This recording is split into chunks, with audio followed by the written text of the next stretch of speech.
ကိုတိတာနောက်ကြတယ်လွန်ခဲ့တဲ့တစ်နှစ်ကသာမပတိခဲ့ရင်မပသားလေးရဲ့စိတ်ပိုင်းဆိုင်ရာဒဏ်ချက်ပေါ့ဒဏ်ရာဒဏ်ချက်ကတစ်နှစ်စောမယ်နှစ်နှစ်စောမယ်မပအဲ့လိုမျိုးလေးတွေးတာပေါ့နော်သားနဲ့သမီးကထားတဲ့မူဂျိုကသူကအင်္ဂလိပ်ကျောင်းဖြစ်နေအင်္ဂလိပ်ကျောင်းဖြစ်နေတော့မြန်မာစာကိုသူကဘီးကာကြီးကနေအထီလောက်ထီပဲတသားရလိုက်တယ်အဲ့မှာသူတို့ကဒါကိုအဓိက main subject အနေနဲ့သင်တာမဟုတ်ဘူးပေါ့အဲ့လိုခါကြတော့တသား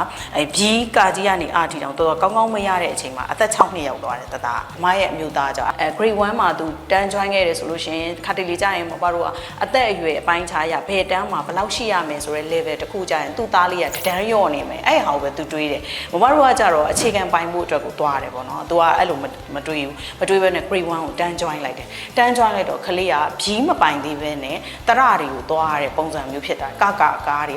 အဲ့မှာခလေးကဒလိန်ကောက်ပွေးဖြစ်တယ်ပြီးတော့ grade 1 grade 2မှာတသားအကြောင်းလုံးဝမပြောတော့ဘူးမြန်မာစာကိုတသားကိုပျော်အောင်ဘယ်လိုလုပ်ရမလဲမြန်မာစာကိုသူလေ့လာခြင်းအောင်ဘယ်လိုလုပ်ရမလဲဆိုပြီးတော့အမအဲ့ဒါနဲ့အကြောင်းတွေလိုက်ရှာတယ်အဲ့မှာဂုံကသူ့ရဲ့ slogan လေးကိုအမသဘောကျတယ်ပေါ့နော်ပျော်ရွှင်လွယ်ကူစွာမြန်မာစာသင်ယူပါအဲ့ဟာလေးနဲ့ပဲတားကိုအမ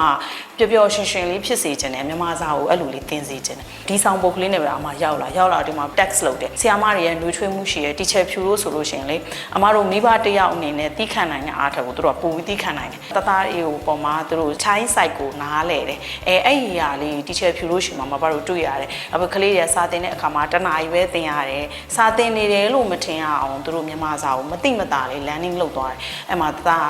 အခုဆိုလို့ရှိရင် grade 3ပေါ့ grade 3မှာသူမြန်မာစာကြက်အားတွေအရန်ကောင်းလာတယ်ပြီးတော့ခါကျမြန်မာစာဆိုတာနဲ့သူလုံးဝမကြောက်တော့ဘူးပေါ့နော်